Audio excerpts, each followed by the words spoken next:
Hello tout le monde, c'est Timon Karim et bienvenue dans cette première vidéo de présentation de l'application MyFitnessPal. Donc je vous fais une petite présentation de cette application parce que pour moi c'est l'application la plus complète pour compter ses calories, ses macronutriments. Donc je vais rapidement faire une petite démo. Vous pouvez voir qu'il y a beaucoup d'options, la plupart sont payantes. Il n'y a absolument pas besoin d'utiliser tout ça. Vous allez strictement utiliser cette application pour compter vos macros et vos calories et pour tout le reste ça se passe comme vous le savez sur mon application. Donc là on va principalement s'intéresser à l'onglet journal en bas, donc le deuxième onglet qui sera celui que vous allez utiliser. Quand vous vous connectez la première fois, l'application va vous demander plein d'informations, pas besoin de tout remplir correctement. Le nombre de calories qu'il va vous proposer n'est pas important parce que de toute façon on peut modifier ça après et surtout vous allez utiliser les calories que moi je vais vous donner comme objectif. Également pour tout ce qui est connexion avec d'autres applications, le fait qu'elle vous demande si vous voulez connecter avec Apple Health ou Fitbit ou tout ça pour compter vos pas, ne le faites pas parce qu'après ça va soustraire des calories et il n'y a pas besoin. Si vous voulez compter vos pas, vous savez que vous pouvez le faire avec mon application, mais ne connectez pas à MyFitnessPal. Encore une fois, vous allez juste l'utiliser pour compter vos repas. Donc l'onglet journal, il se présente comme ça. Sauf erreur, au début, vous avez 4 repas différents qui sont nommés style petit déjeuner, déjeuner, snack, etc. Vous pouvez ajouter jusqu'à 6 repas gratuitement. Et moi, je les ai simplement nommés repas 1 à 6. Je préfère comme ça parce que si jamais j'ai un snack, si jamais la journée change, je préfère avoir mes repas séparés. Si vous savez que vous ne mangez de toute façon pas plus que 4 repas dans la journée, vous pouvez laisser comme ça. Si vous voulez rajouter des repas ou changer le nom, vous allez simplement dans Autres, en bas à droite, Paramètres tout en bas, Paramètres du journal et ensuite personnaliser le nom des repas tout en bas. Et là, vous voyez, vous pouvez changer le nombre de repas et vous pouvez également personnaliser leur nom. Ensuite, ce qu'on va voir, c'est bien sûr l'option la plus importante. Donc, comment ajouter un repas. Première chose, quand vous ajoutez des repas, vous devez, comme je vous l'ai expliqué, toujours séparer les aliments. Si vous faites un plat de pâtes sauce bolognaise avec du poulet dedans, imaginons, vous n'allez pas taper spaghetti bolognaise avec poulet. Vous allez séparer. Imaginons que vous faites des spaghettis. Vous allez taper spaghetti. Par exemple, vous tapez spaghetti Barilla, qui est une marque qui est très utilisée, et vous allez chercher, voilà, pour 100 grammes. Il y a plusieurs choses à faire attention. Premièrement, MyFitnessPal est international. Donc ce qui est cool, c'est que vous avez plein d'aliments qui sont aussi dans votre pays, seulement dans votre pays, etc. parce qu'elle est vraiment ultra développée. Mais vous avez aussi les Américains notamment qui mettent leurs trucs et ils aiment bien compter en ounces ou en pounds. Donc cherchez toujours par gramme, par 100 grammes, parce que vous voyez là c'est en ounces et des fois vous pouvez changer pour 100 grammes, voilà, mais c'est pas toujours très correct. Donc essayez de trouver pour 100 grammes. Deuxième chose, n'importe qui peut ajouter des aliments dedans comme je vais vous le montrer après. Vous y compris, vous pourrez créer vos propres aliments si vous le souhaitez. Donc il faut toujours vérifier que ça soit juste. Par exemple, la première fois que vous utilisez un aliment, vous allez par exemple prendre là, vous pouvez changer la portion, c'est écrit pour 85 grammes, mettez pour 1 gramme, et là, mettez pour 100, si ce n'est pas déjà pour 100 grammes. Ensuite, prenez votre paquet de spaghettis et vérifiez que les macros soient justes et les calories soient justes. S'il y a 1 ou 2 calories de différence, vous pouvez laisser comme ça, mais quand même, si c'est un aliment que vous allez utiliser souvent, j'aimerais bien que ça soit parfait. Ensuite, bien sûr, vous vérifiez pas seulement les calories, mais aussi les macronutriments, donc les glucides, les lipides et les protéines. C'est les minimums. En bas, vous pouvez voir plus d'informations si vous cliquez sur afficher, si la personne a ajouté des acides gras saturés, le sucre, les fibres, le sodium, etc. Voilà, le calcium, fer, la personne a bien fait le taf, a mis tout ce qu'il y avait sur la boîte. Vous n'êtes pas obligé de tout mettre. Ce que je demande, le minimum, vous le savez, calories, glucides, lipides, protéines.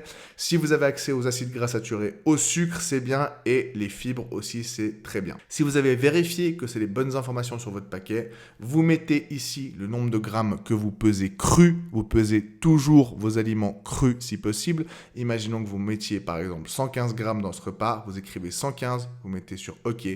Et ça vous remet à l'espace recherche. Si vous revenez en arrière, vous verrez que dans votre journal, vous avez vos 115 grammes de spaghettis.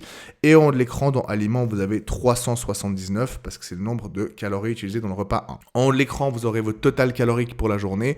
Et par repas, vous avez également votre total calorique. Si vous voulez ajouter ensuite, imaginons de la sauce tomate, vous allez ajouter une sauce tomate Carrefour, par exemple. Sauce tomate Carrefour, vous cherchez sauce tomate Carrefour 30 ml. Encore une fois, vous vérifiez. Là, je ne connais pas la sauce en question, imaginons, ça peut être ça. Il y en a où vous verrez tout de suite que c'est faux. Par exemple, vous mettez une sauce et là, ça sera écrit 000, il n'y aura que le nombre de calories. Ou alors, le nombre de calories ne correspondra pas du tout. Essayez toujours de vérifier la première fois que vous utilisez un aliment. Je sais qu'au début, c'est relou parce que vous allez devoir tout vérifier manuellement par rapport au paquet. Mais vous le verrez, vu que vous utilisez souvent les mêmes aliments, ensuite, vous pourrez les réutiliser sans vérifier à chaque fois. Donc, imaginons, vous mettez, je ne sais pas, Là, vous pouvez laisser 200 ml parce que vous allez, imaginons, mettre 250 ml. Vous mettez 2,5, ça fait 250. Ou alors, vous mettez 1 ml ici et vous écrivez 250. Encore une fois, ça s'ajoute. Donc voilà, ensuite, vous allez par exemple vouloir rajouter du poulet. Vous allez mettre poulet, filet de poulet. Pour tout ce qui est filet de poulet, poitrine de poulet, blanc de poulet, ça va être plus ou moins les mêmes macronutriments. Tout simplement, vous allez vérifier la première fois que vous utilisez, voilà, ça sera environ à 110 calories, presque pas de glucides, entre 1 et 2 grammes de lipides, de gras, et entre 22 et 24, 25 grammes de protéines. Vérifiez sur votre paquet, mais là aussi, vous allez sûrement utiliser tout le temps la même chose. Donc, on va mettre, imaginons que vous mettiez 180 grammes, hop, et on revient à l'onglet initial. Comme vous allez le voir, ici, vous avez les calories séparées pour le repas 1, les calories totales à côté du repas 1, et tout en haut de l'écran, sous aliments, vous aurez les calories totales de la journée. Ça veut dire que si je vais dans le repas 2 et je mets par exemple chocolat noir, là, je n'ai pas vérifié, voilà, parce que c'est 25 grammes, vous voyez, vous aurez 131 calories ici, 659 ici, et tout en haut de l'écran, 790. Maintenant, si vous voulez voir vos calories et vos macronutriments résumés par repas, tout simplement, vous tournez votre écran. Boum. Donc là, vous allez voir par repas 659 calories, 84 de glucides, 5 de lipides, 61 de protéines. Et pour le repas 2 également. Donc vous avez vraiment le petit résumé comme ça. On revient à l'écran normal. Si vous voulez le toto de la journée, vous cliquez simplement sur le haut de l'écran, là où c'est écrit 790.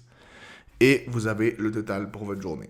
Et du coup, tout ça, ça sera visible dans mon application. Comme ça, moi, j'aurai pas à faire des allers-retours entre les deux applications, vous non plus, et on verra votre total pour la journée.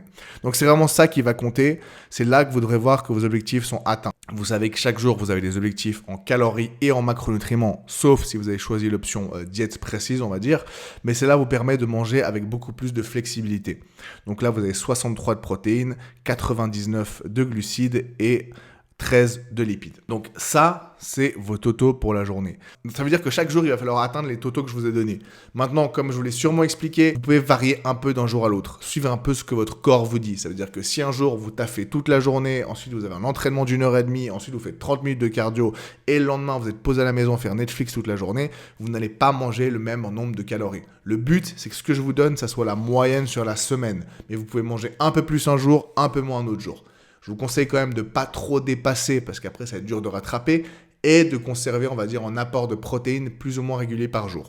Jouez plutôt avec les glucides et les lipides. Vous allez me dire, mais du coup, comment je sais par semaine la moyenne ? Eh bien, c'est tout simple. Vous allez cliquer de nouveau, c'est écrit 790 en haut et vous voyez que c'est écrit vue quotidienne aujourd'hui.